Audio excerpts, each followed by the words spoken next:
even if my schedule is kinda busy, but of course, kailangan kong mag-effort dito, no? It's because this is for the team. Ayan. So, ayan. So, ginawa ko. Mabilisan lang yung madalian lang. It doesn't take long. Although hindi ako napag-exercise today, oh my God, I've been focusing on this kasi kailangan na. So, ayan, ginawa ko siya. Floral yellow ang pinili ko. At nabili ko yung tela sa store. And dito lang. So, finally, I have a chance, or I get a chance, na buuin ito based on the style that I like. And honestly, diretsohan na to, no? So, not really no sketch, nothing.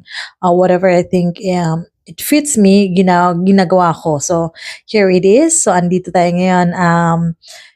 Nakikita nyo yung pag-hehem ko or while sewing it. So, ayan. So, naging parte kayo sa journey para mabuo itong damit ko. Ayan. So, ito po yan. Ganyan po siya.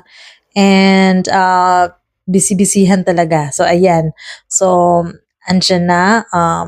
Naayos na siya. So, nalagyan ko na siya ng belt, which is easy for me. So, I don't use anything kasi diretso na, no.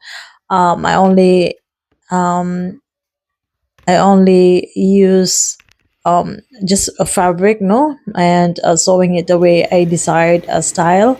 So, ganun lang siya. So, ayan. So, continue sewing po tayo until matapos siya, no? So, ayan. So, ganito po talaga siya. And then, pagkatapos naman yan, ginawa natin, naayos na. So, makikita nyo dyan ang resulta. Based na nabuo ko na siya na damit, no? So, sa ngayon, inaayos ko lang yung belt niya. And makikita niyo yan sa damit mamaya, no? So, bear with me lang. So, ayan. So, ina-assemble ko lang or ginagawa ko na yung belt. So, ayan siya. Ayan.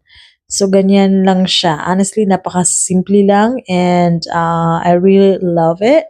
And napaka-comfortable. Even my daughter said, Mommy, why not making a store of your own? O, diba? Ganon ka. Ka-proud ang aking anak. So, ayan siya. So, nagawa ko na. So, may slit-slit pa siya. As in, bonggang slit na yan. Ayan. So, I am so proud na nabuo ko siya in just quick time lang, no?